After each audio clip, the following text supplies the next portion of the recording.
Audio sir మ్యూట్లో ఉన్నట్టుంది, ఒకసారి అన్మ్యూట్ చేయరా ప్లీజ్. ఓహో okay okay right right okay yeah yeah. ఈరోజు ఫైనాన్షియల్ మినిస్టర్ గారు ఏమో స్థూలంగా మొత్తం బడ్జెట్ ప్రవేశపెట్టారు. అచ్చెన్నాయుడు గారు వ్యవసాయ రంగాన్ని బడ్జెట్ పెట్టారు. వ్యవసాయ రంగం బడ్జెట్ కూడా ఇంక్లూడింగ్ ఆర్థిక బడ్జెట్లోనే ఉంది, అయినా దాన్ని సపరేట్ చూపించారు. ఏమైనా బడ్జెట్లో ప్రవేశపెడుతూ ఆర్థిక మంత్రి గారు మాట్లాడిన మాటలు చూస్తే మాత్రం చాలా కడుపు నిండుతుంది, చాలా ఆనందం అవుతుంది. నిజమనేమో రాష్ట్రం పురోగమనం వైపు వెళ్తుంది అనేది చాలా బాగా అనిపించింది ఫస్ట్ మాటలు చూసిన తర్వాత.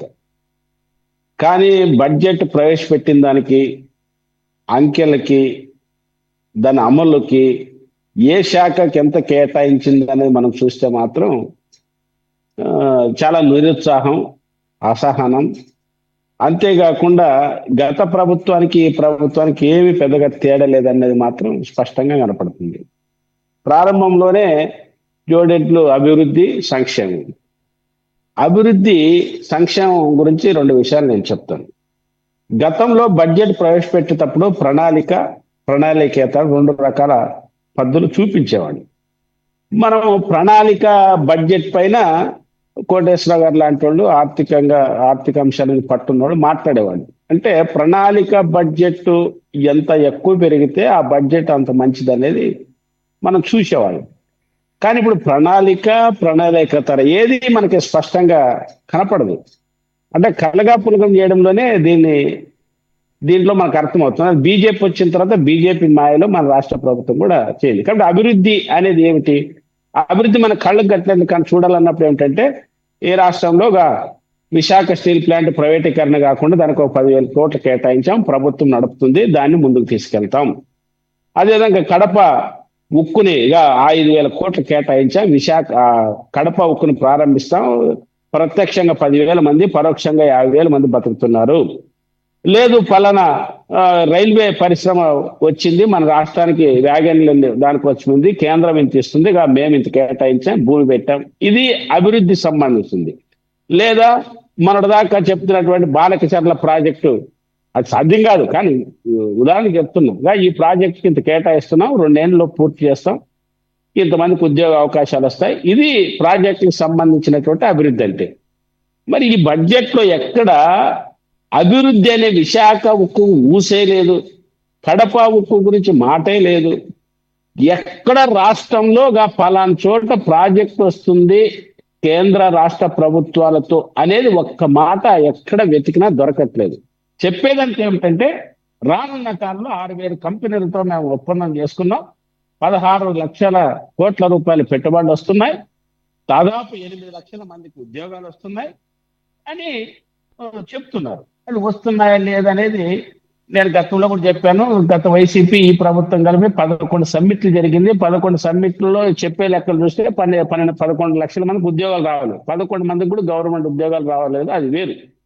కాబట్టి సంక్షేమం గురించి, సంక్షేమం అంటే ఏంటి? ప్రజా పంపిణీ వ్యవస్థ, పెన్షన్లు, హాస్టల్ సౌకర్యాలు, లేదా ఉచిత బస్సు, నగదు బదిలీ, ఒక రకంగా చెప్పాలంటే అందులో భాగమే. మరి సంక్షేమానికి సంబంధించింది ప్రజా పంపిణీకి 12,000 కోట్లు అవసరం ఉంటే కేటాయించింది 3,000 చిల్లర కోట్లు. ప్రజా పంపిణీ అనేది పేదలకు అన్నం పెట్టేది. అంటే రానున్న కాలంలో 2027 నాటికి పీడిఎస్ ని నగదు బదులుగా మార్చడానికి స్పష్టంగా ఇందులో కనపడుతుంది. రెండవది వైద్యం, అత్యంత విలువైంది. నిన్న ఎందుకంటే ఈ మాట చెప్పాల్సింది, నేను గవర్నర్ ప్రసంగానికి దీనికి కూడా పొంతం లేకుండా పోతుంది. గవర్నర్ గారి ప్రసంగంలో ఏం చెప్పారు? మొత్తం రానున్న కాలంలో ప్రతి కుటుంబానికి సగటున ఏడాదికి 21 లక్షల రూపాయల కుటుంబానికి సరిపడే వైద్యం అందించే దిశగా వెళ్తున్నామని చెప్పారు. కానీ ఇక్కడేమో వైద్య రంగానికి 4,000 కోట్లు కేటాయించి క్లియర్ గా పీపీపీ విధానం ప్రవేశపెట్టారు. అంటే సంక్షేమానికి కోటేశ్వరరావు గారు చెప్పారు కదా, దాని డెప్త్కి వెళ్ళను. సూపర్ సిక్స్ సంబంధించి మహిళలకి ఏడాదికి 18,000 ఇస్తామన్నారు, ఆ ఊసే లేదు. సరే అది వదిలేద్దాం. నిరుద్యోగ సమస్యను పరిష్కరిస్తాం, నిరుద్యోగులకి వృత్తి కల్పిస్తాం, నెలకు 3,000 అన్నారు, అది లేనే లేదు. అదేవిధంగా లేదు పరిశ్రమలు పెడతామన్నారు, కానీ పరిశ్రమలు ఇన్ఫ్రాస్ట్రక్చర్ కేటాయించింది అత్యంత తక్కువ దానికే. మరి అభివృద్ధి అనేది ఎక్కడ కనిపిస్తుంది? తర్వాత పోలవరం జీవనాడి, కేంద్ర ప్రభుత్వం ఏం చెప్తుంది? ప్రాజెక్టు నిర్మాణం మా బాధ్యత, నిర్వాసితుంది రాష్ట్ర బాధ్యత అని చెప్తుంది.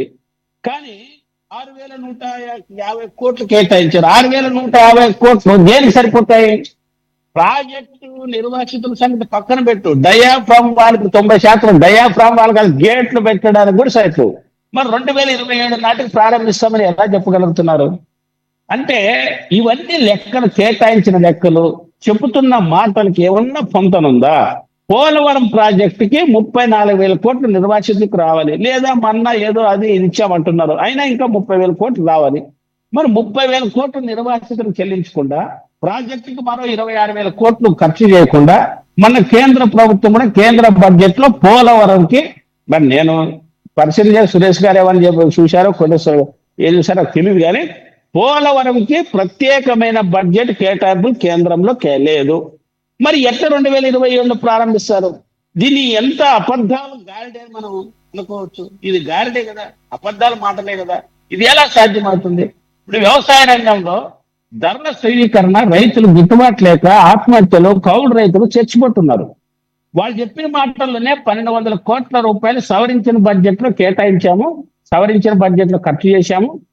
వాళ్ళు చెప్పింది సవరించింది 12 కోట్లు అన్నప్పుడు, మరి ఇప్పుడు 500 కోట్లు ఏమనుకోవాలి? దీన్ని పురోగమనమా తిరోగమనం అనుకోవాలా? తర్వాత అత్యంత పేద పిల్లలు చదువుకునే హాస్టల్స్, గురుకులాలు కేవలం 300 కోట్లు. ఆ బిల్డింగ్ మెయింటెనెన్స్ కూడా ఈ డబ్బులు సరిపోవు. అంటే ఇది కూడా రానున్న కాలంలో ఈ హాస్టల్స్ కూడా ఏమన్నా తీసేస్తారా అంటే, ఇప్పటికే రేషనలైజేషన్ పేరు మీద పేద విద్యార్థులు చదువుకున్న స్కూళ్ళు దాదాపు 6,000 మూసేశారు.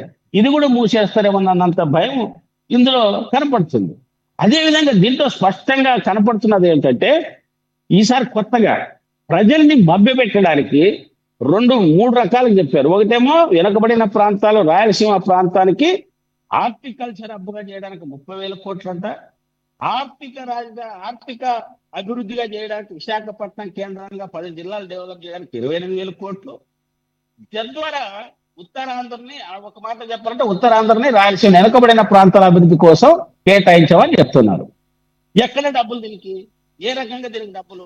ఇప్పుడు కోటేశ్వరరావు గారు చెప్పారు 3,22,000 కోట్ల బడ్జెట్ లో ఆయన చెప్పింది ద్రవ్య లోటు గురించి, రెవెన్యూ లోటు 22,000 కోట్లు, వెరసి దాదాపు 90,000 కోట్లు, అంటే బడ్జెట్ లో 30% లోటు ఉంది. 1,00,000 కోట్ల రూపాయలు బడ్జెటే లోటు ఉందంటే ఇది అభివృద్ధి గురించి ప్రభుత్వం ఎక్కువ చేస్తుంది. అందుకోసం లోటుని ఏ ప్రభుత్వమైనా 2 రకాలుగా పూడుస్తాయి. ఒకటి, మంచి ప్రభుత్వాలతో ఏం చేస్తాయంటే ఆ లోటును పూడ్చడానికి రకరకాల ఇండస్ట్రీలు చేయడము, లేదా ప్రత్యక్ష పన్ను వేయడము, కార్పొరేట్ పన్ను పెంచడము, లేదు ప్రభుత్వానికి సంబంధించిన ఏమన్నా ఎసెట్స్ ఉంటే వాటిని డెవలప్ చేయడానికి. ఇప్పుడు ఏ ప్రభుత్వాలైనా లోటుని 2 రకాలుగా పూడ్చేది. ఒకటి, ప్రజల మీద భారాలు వేయడం, లేదా అప్పులు తీసుకురావడం, లేదా 3వది ప్రభుత్వ ఆస్తులు అమ్మేయడం. కానీ ఇప్పుడు మన రాష్ట్రంలో జరుగుతున్నది ఒకటి, తెలియకుండా, ప్రజలకు తెలియకుండా విద్యుత్ ఛార్జీలు వేస్తున్నారు, మనకు ప్రజలకు తెలియకుండా ఇంటి పన్నులు, మున్సిపాలిటీ పన్నులు పెంచుతున్నారు. అదేవిధంగా ఇప్పుడు అప్పులు. ఇప్పుడు ఏం చెప్పింది గత ప్రభుత్వం? వాళ్ళు వాడిన మాటలు చెప్తున్నాం, విధ్వంసం నుండి వికాసం వైపు పయనిస్తున్నాం అన్నాం. విధ్వంసం, సరే ఆ ప్రభుత్వం విధ్వంసం చేసింది కాబట్టి జనం పంపించారు, అది వేరే మాట్లాడుకున్నాం. మరి మీరు చేస్తున్నది ఏమిటి? ఆ ప్రభుత్వం 9 లక్షల కోట్లు అప్పు చేసింది, మరి మీరు ఈ కాలంలోనే దాదాపు 3 లక్షల కోట్లు చేశారు. ఇప్పుడు బడ్జెట్కి 1,00,000 కోట్లు, ఈ సంక్షేమం కావాలంటే మరొక 1,00,000 కోట్లు. అంటే బడ్జెట్ పెట్టే మాటలకి ఆచరణకు చూస్తే మాత్రం చాలా డిఫరెన్స్ గా పొంతన లేకుండా ఉంది. తర్వాత సంక్షేమం అంటే ఇప్పుడు మన దగ్గర బీసీలు, ఎస్సీలు, ఎస్టీలకి సప్లాన్ నిధులు ఇవ్వాలి. సప్లాన్ అంటే ఏమిటంటే ప్రణాళిక బడ్జెట్ లో ఆ జనాభా ప్రాతిపదికన కేటాయించాలి. ఉదాహరణకి ఎస్సీ ఎస్టీలకి 21%, 22% ఎస్సీలకి, ఎస్టీలకి 7%.